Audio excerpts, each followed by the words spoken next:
Genjo Koan by Dōgen Zenji.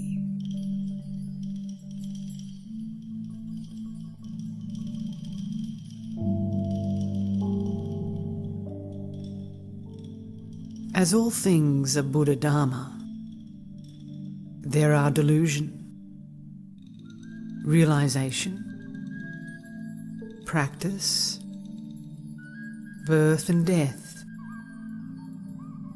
Buddhas and sentient beings.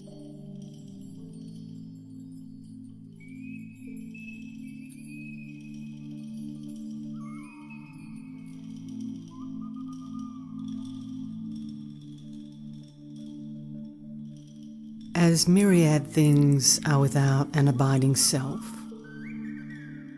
there is no delusion, no realization, no Buddha,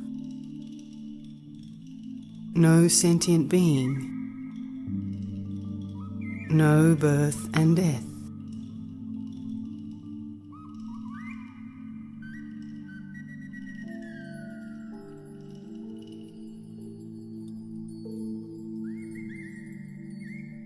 The Buddha way, in essence, is leaping clear of abundance and lack.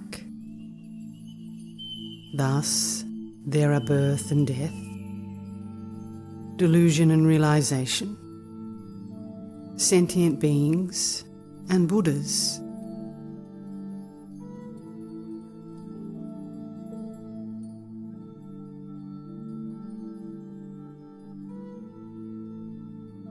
Yet, in attachment, blossoms fall, and in aversion, weeds spread.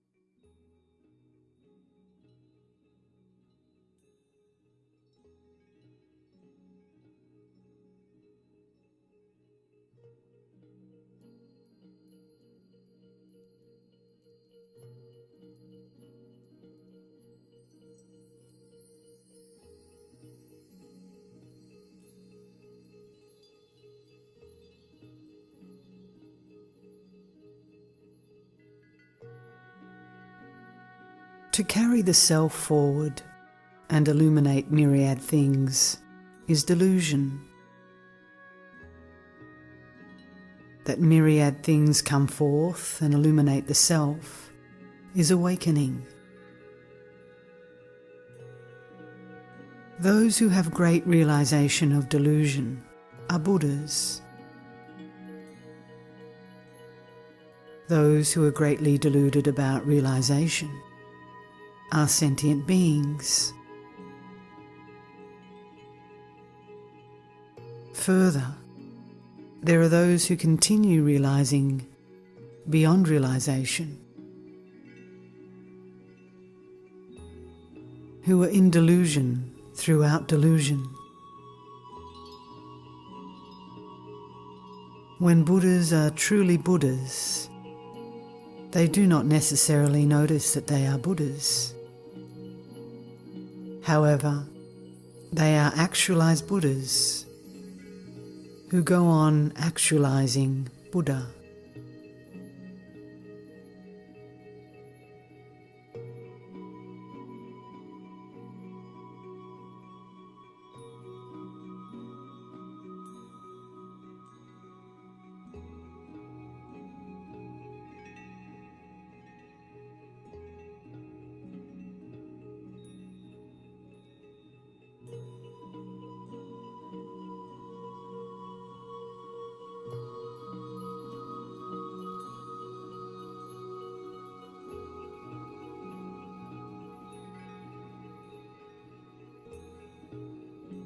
When you see forms or hear sounds, fully engaging body and mind, you intuit Dharma intimately.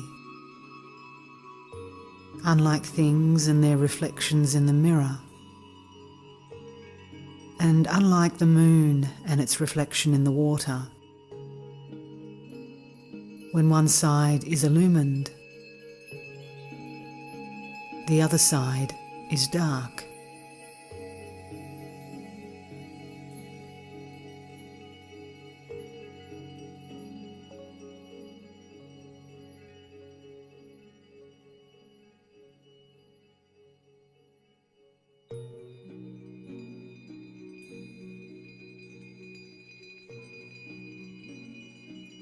To study the Buddha way is to study the self. To study the self is to forget the self. To forget the self is to be actualized by myriad things.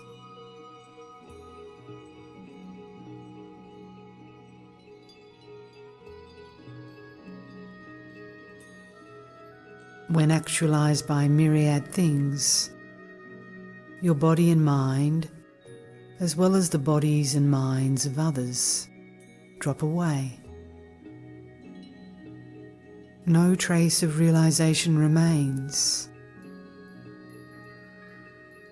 and this no trace continues endlessly.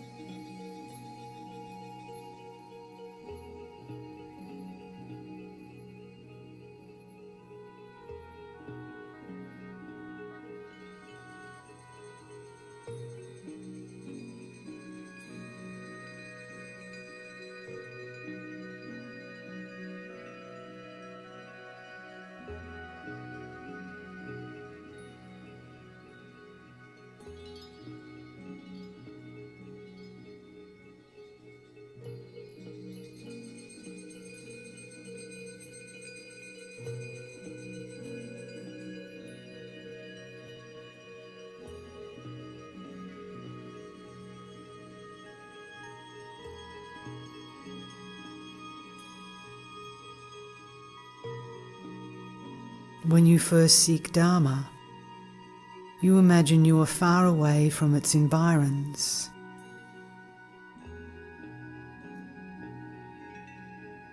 At the moment when Dharma is correctly transmitted, you are immediately your original self.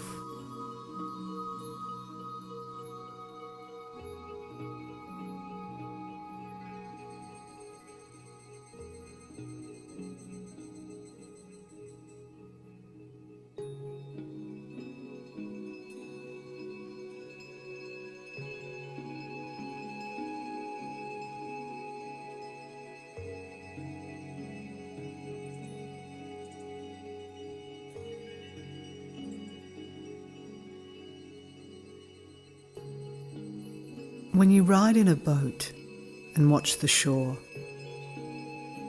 you might assume that the shore is moving. But when you keep your eyes closely on the boat, you can see the boat moves.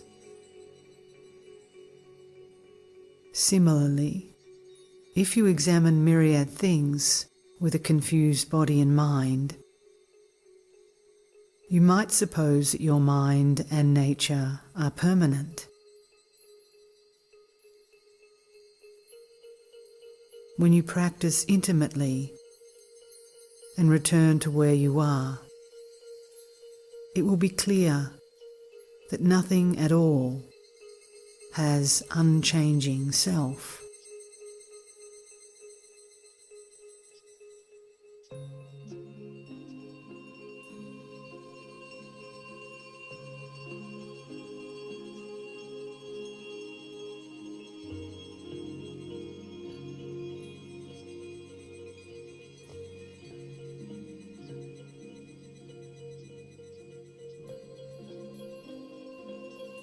Firewood becomes ash, and it does not become firewood again.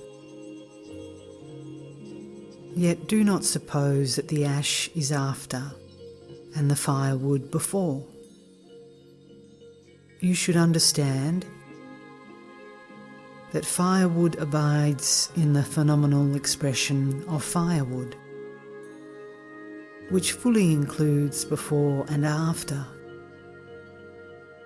and is independent of before and after. Ash abides in the phenomenal expression of ash, which fully includes before and after.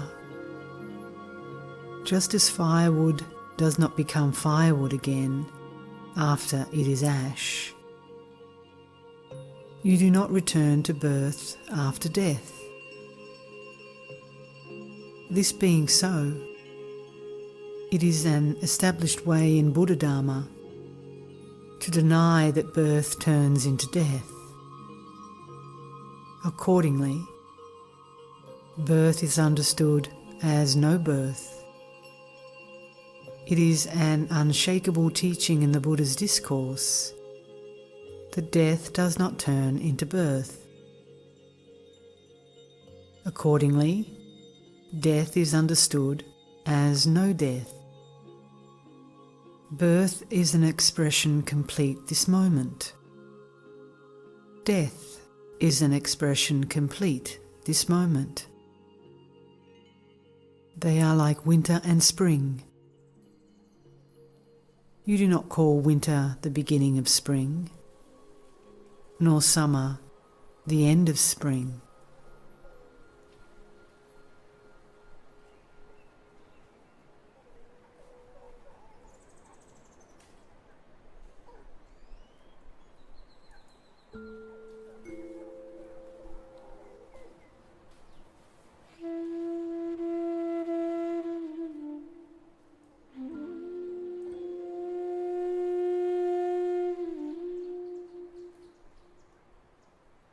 Enlightenment is like the moon reflected on the water.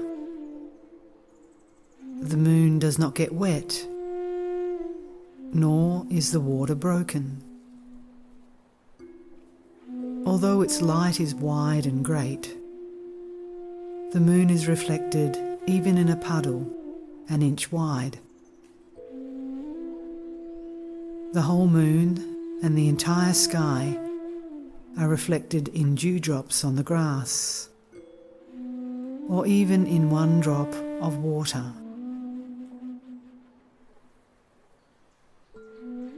Enlightenment does not divide you, just as the moon does not break the water. You cannot hinder enlightenment, just as the drop of water does not hinder the moon in the sky. The depth of the drop is the height of the moon. Each reflection, however long or short its duration, manifests the vastness of the dewdrop and realizes the limitlessness of the moonlight in the sky.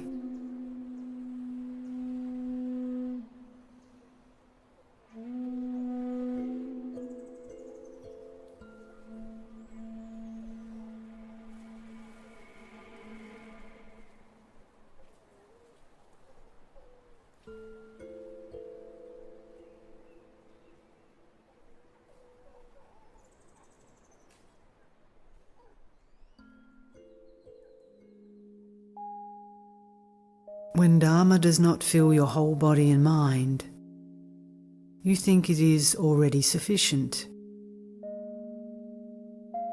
When Dharma fills your body and mind, you understand that something is missing.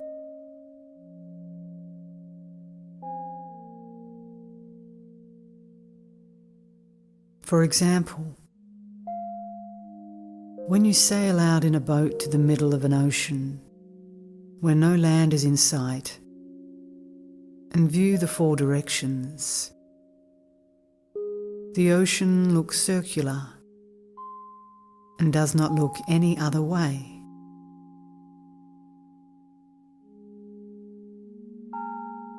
But the ocean is neither round nor square. Its features are infinite in variety.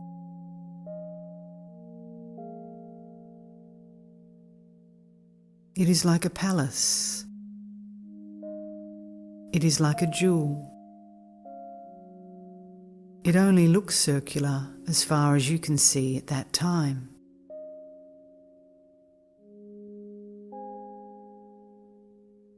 All things are like this. Though there are many features in the dusty world and the world beyond conditions, you see and understand only what your eye of practice can reach.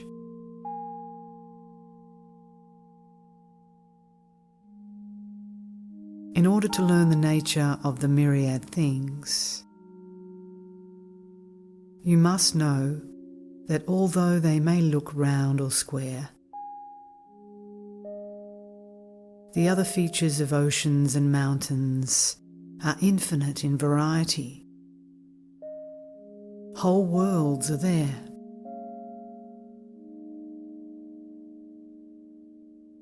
It is so not only around you, but also directly beneath your feet, or in a drop of water.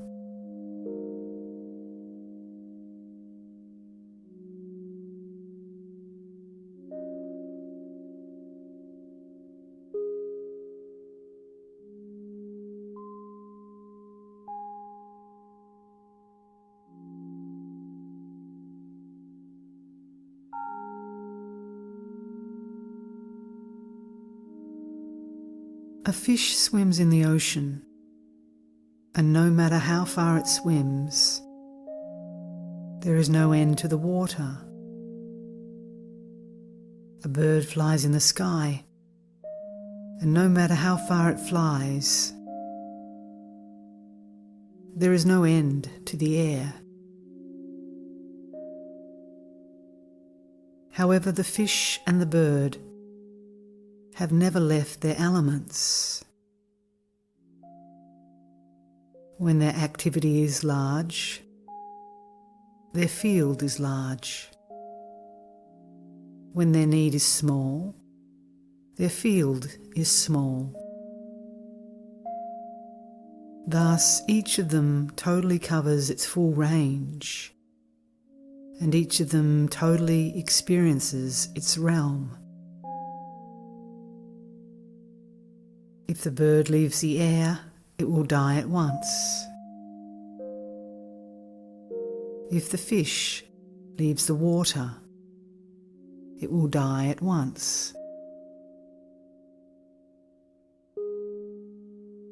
Know that water is life and air is life. The bird is life and the fish is life. Life must be the bird, and life must be the fish. You can go further. There is practice enlightenment, which encompasses limited and unlimited life.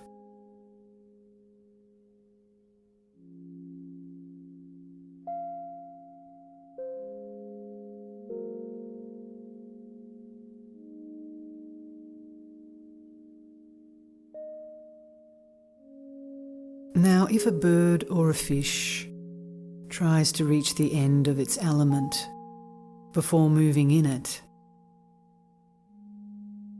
this bird or this fish will not find its way or its place. When you find your place where you are, practice occurs. Actualizing the fundamental point. When you find your way at this moment, practice occurs. Actualizing the Fundamental Point. For the place, the way, is neither large nor small, neither yours nor others. The place, the way, has not carried over from the past and is not merely arising now.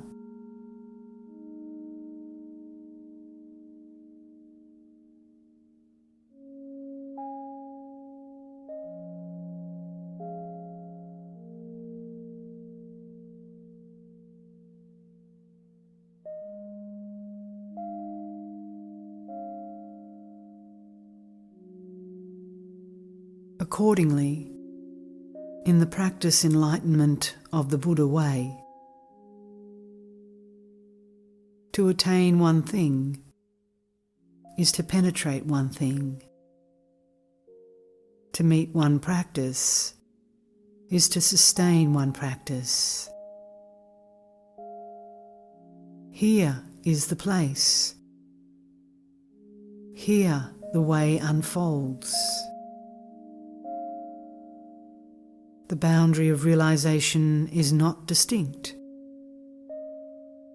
for the realization comes forth simultaneously with the mastery of Buddha Dharma. Do not suppose that what you realize becomes your knowledge and is grasped by your intellect.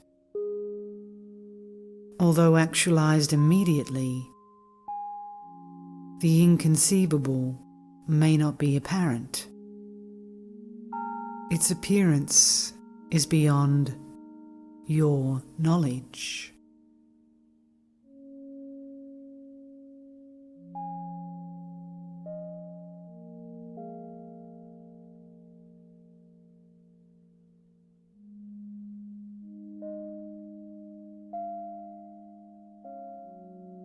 Mayu, Zen Master Bayoshi, was fanning himself. A monk approached and said, "Master, the nature of wind is permanent, and there is no place it does not reach.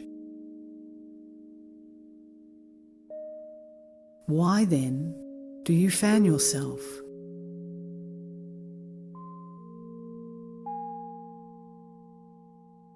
"Although you understand that the nature of the wind is permanent," Mayu replied,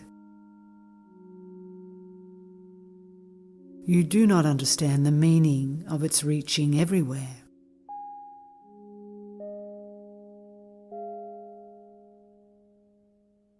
"What is the meaning of its reaching everywhere?" asked the monk again. Mayu just kept fanning himself. The monk bowed deeply.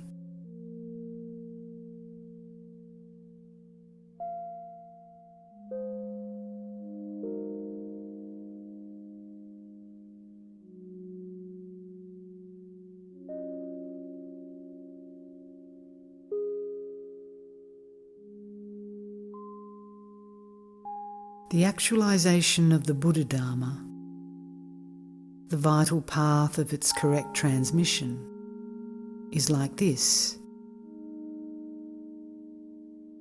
If you say that you do not need to fan yourself because the nature of wind is permanent and you can have wind without fanning,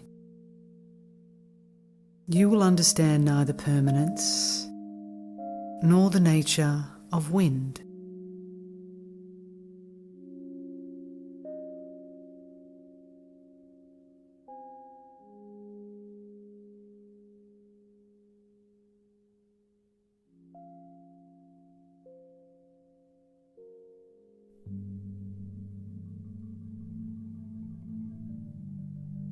The nature of wind is permanent.